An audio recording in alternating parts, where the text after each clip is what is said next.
The 1980s, a decade so vibrant and distinctive, it remains etched in the collective memory of those who lived through it and fascinates those who didn't. It was a time when neon lights weren't just for signage, when music cassettes were the ultimate symbol of personal freedom, and when Saturday mornings were sacred for cartoons. The era was a melting pot of bold fashion, groundbreaking technologies, and cultural shifts that laid the groundwork for the modern world as we know it. Yet, as we stand in an age where digital technology reigns supreme, the daily norms of the 1980s seem like artifacts from a bygone era. This journey back in time isn't just about nostalgia. It is a fascinating exploration of how the seeds planted in the 1980s have blossomed into the technological, cultural, and lifestyle revolutions of today. So buckle up as we rewind to a time where the extraordinary was the ordinary and discover the 1980s norms that are now rare or completely vanished.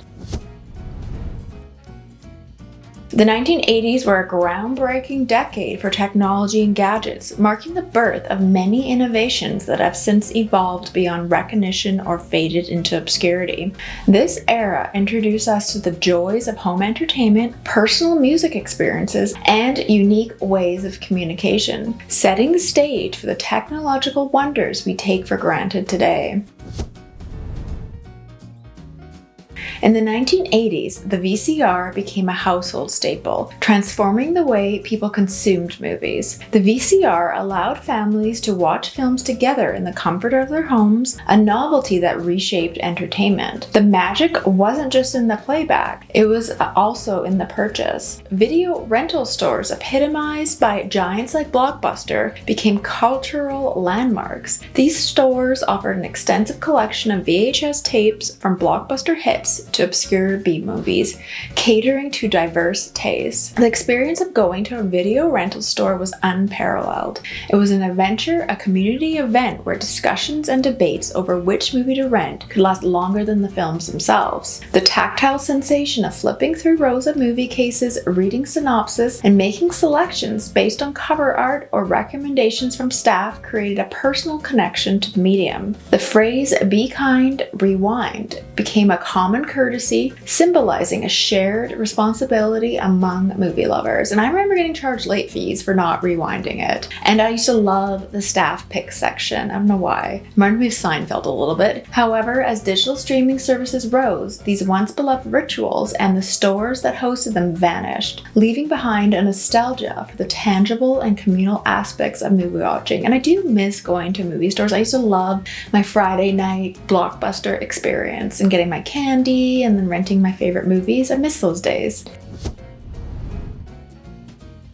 Before playlists and streaming, there were mixtapes. Cassette tapes offered a new form of musical expression and consumption in the 80s. They enabled people to record, compile, and save their favorite songs, creating personalized soundtracks to their lives. The Sony Walkman, a portable cassette player introduced in 1979, became an icon of the 80s, revolutionizing how people listened to music. For the first time, music was personal, portable, and intimately integrated into daily life. I remember I had the yellow Walkman. The Walkman allowed individuals to curate their musical journeys, whether for the commute, a workout, or leisurely walks. This personalization of music was a precursor to the digital age's customizable playlists, but with a tactile, hands-on approach. Creating a mixtape was a labor of love, involving careful selection, timing, and sequencing of tracks. The ritual of exchanging mixtapes became a deeply personal gesture among friends and lovers, a tangible manifestation of emotion and connection. And I remember in those 80s movies when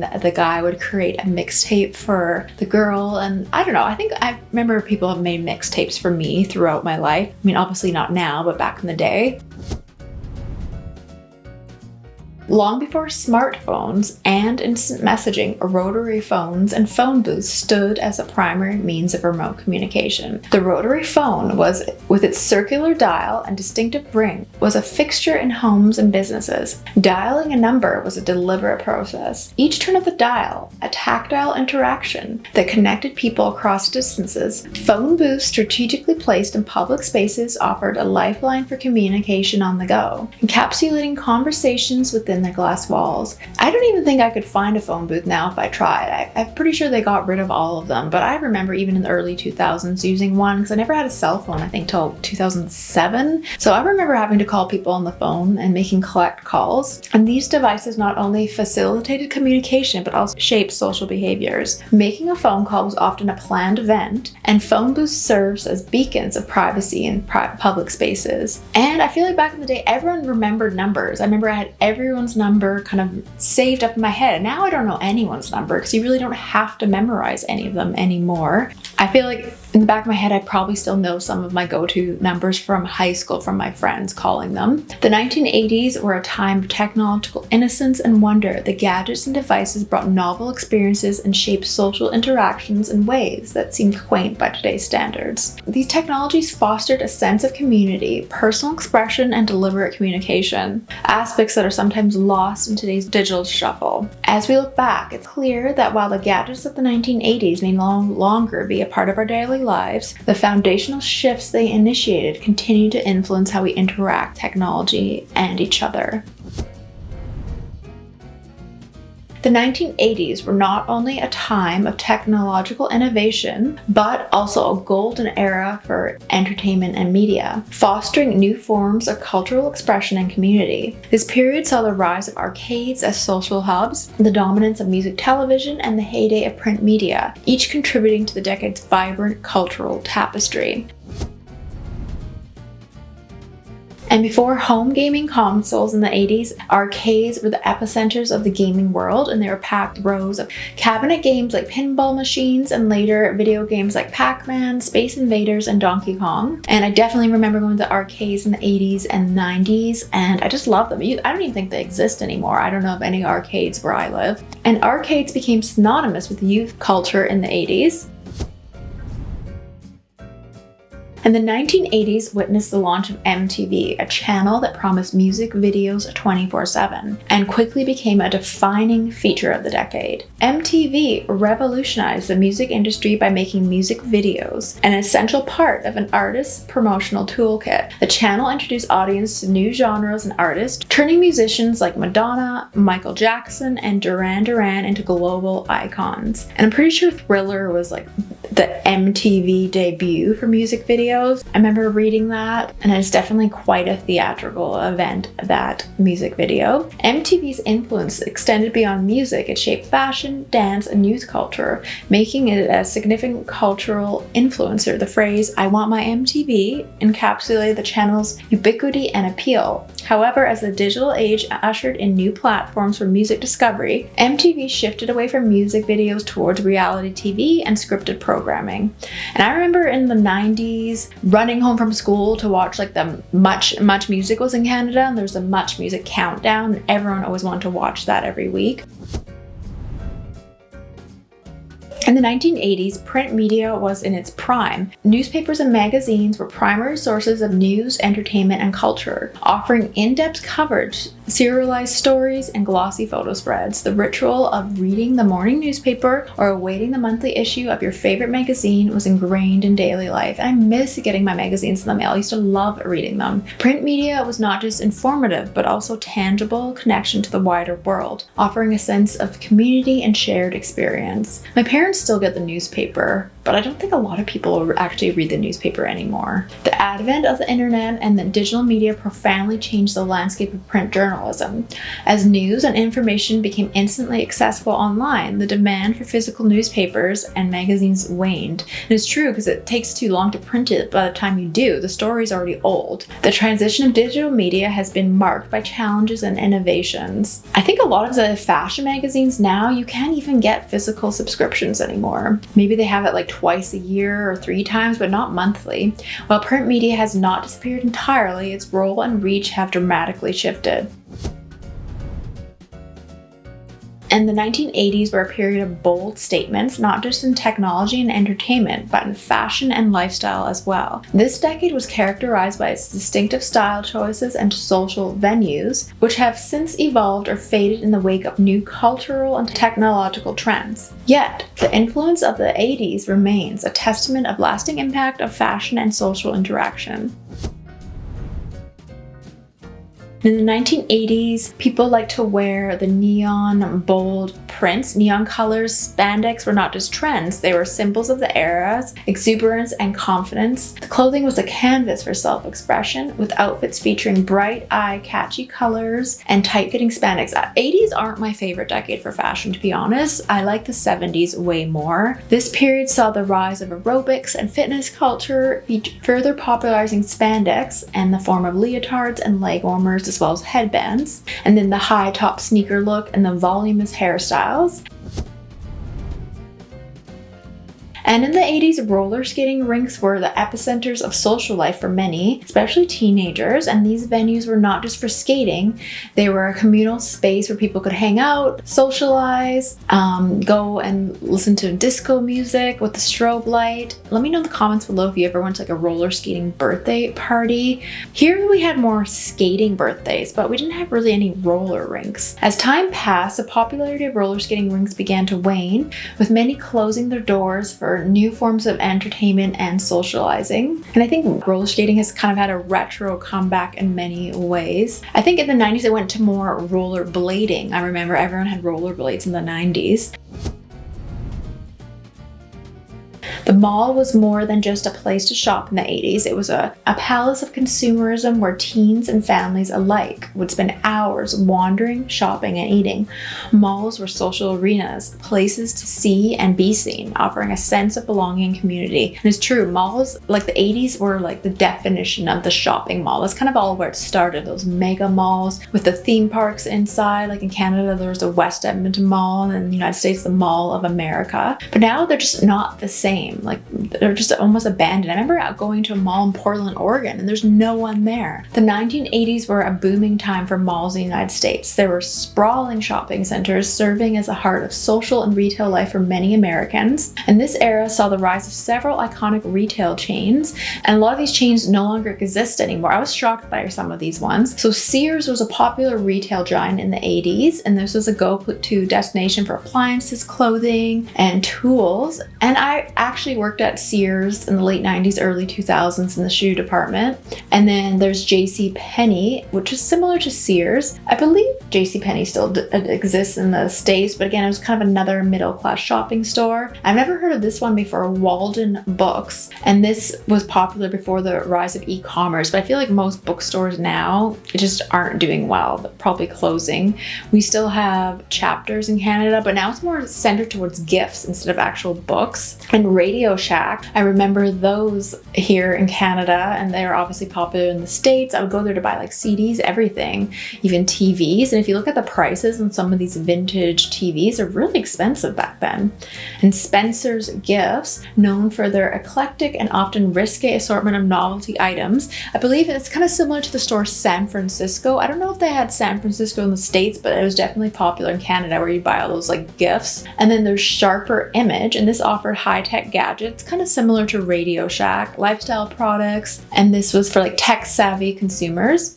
And this one looked interesting, Chess King, and this was a men's clothing store for the fashion forward.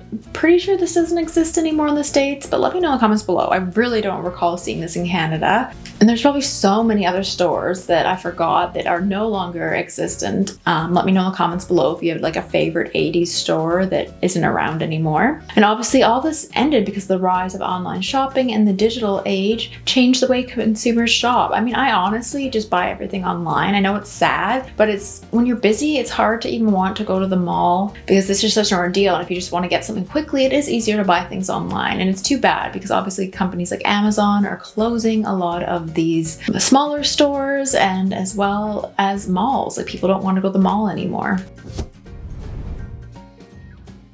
The 1980s were not only marked by distinctive trends in technology, entertainment, and fashion, and lifestyle, but also unique social norms and behaviors that have since evolved. This decade was a time when children's outdoor play was the norm, collecting physical media was a passion for many, and smoking in public places was widespread. These practices have undergone significant changes, reflecting shifts of societal values, technological advancements, and increased public health awareness. I mean, obviously, I am glad that the smoking is no longer in public, because I don't really like breathing in secondhand smoking, but I even remember in the 90s when I would go to a restaurant with my parents and the waitress or hostess would always ask if it was smoking or non-smoking. And obviously in the 80s, maybe it was just you didn't even have the option to go on non-smoking or smoking. And playing outside in the 80s, people would play outside. I remember in the summer when I was a kid, like I was out there all night riding my bike, playing out in the woods. I used to love watching those movies like Stand By Me, Goonies, even Now and Then, which was a 90s movie, and Sandlot. So that's kind of how my youth was. I don't know what kids are doing nowadays, but I feel like it's kind of sad to think that they're not spending as much time outdoors as I did back in the day, because it was fun doing all that, riding your bike late at night. And I think a lot of times now people are spending so much time online, playing video games, hanging out on their smartphone, TikTok, and I don't know, I don't think that's healthy. I think it's better to have a balance. So hopefully kids are getting out now and playing like they used to. And the 80s were a golden age for collectors of physical media. Like people would collect vinyl records, cassette tapes, CDs later on. I used to collect VHSs. I still have all of them, and then later DVDs. Like I still admire my VHS collection. I don't really want to get rid of them. And apparently they're making a comeback. People want to start buying, like younger people, Gen Z, people born in the late 90s, early 2000s want to start collecting VHSs again. It's definitely a novelty to someone who never really grew up using them.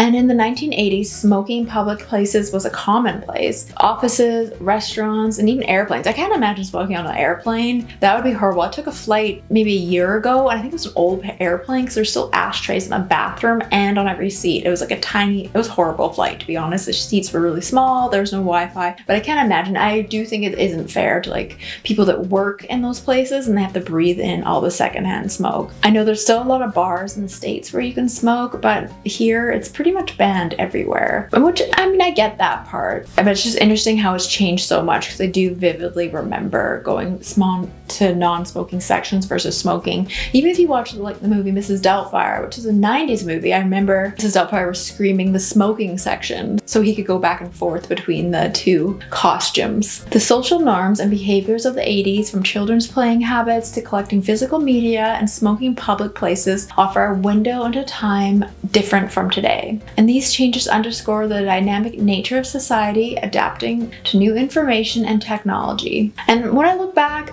a lot of these things I remember fondly, and other things I look back and think, okay, we've progressed a lot through the decades. I mean, obviously I wouldn't be able to do YouTube if we were back in the 1980s, but there are a lot of things I do miss about the 20th century, especially the way people treated each other. I don't know, it just feels like it was a different time. Obviously I was very young, so I don't remember a lot of it. And I'm glad I got to experience life before the smartphone took over. And basically the smartphone just changed the world and the human. And I was listening on podcasts and they were saying the smartphone came out, I think it was in like 2007, maybe 08. It completely changed the world and how we interact with each other. And nothing will ever go back to the way it was in the 1980s and before. And sometimes I think that the 70s, 80s, and 90s were almost the height of Western civilization in a way. There's so much innovation, music, movies. I just think things were better back then. Even fashion, if you look at the 20th century, now everything is just a repeat. Everything's on regurgitation. Notice how with movies, all we're doing is remaking the best movies from the 80s and the 90s and the 70s. Why can't we come up with something new? Why do we must constantly remake? I mean, obviously people love the nostalgia of all those. And then I'm thinking of like they're remaking Don't Tell Mom the Babysitter's Dead. I used to love that movie when I was a kid. It was my favorite movie. I would watch it like once a week. And it's sad to think that they're remaking it and I know it's not going to be as good. Anyways, I don't mean to go on a rant. It's just interesting how people just don't want to be as creative now. Maybe it's all about money and they just know that they're going to make money if they do these remakes. But I miss the day when all of those things were new and innovative. Anyways, let me know in the comments below. Do you have a favorite decade? What are your thoughts on the 80s? Do you miss the 80s if you were alive back then? I'm so curious. Things are just so different nowadays, and sometimes it's nice just to go back and like think about what it was like back in the 1980s and reminisce about a different time when things were slower. People had to actually call each other. There's no emails, none of that. Like, you had to go knock on your neighbor's door. So let me know in the comments below what your favorite decade is, and if you want me to cover any other decades.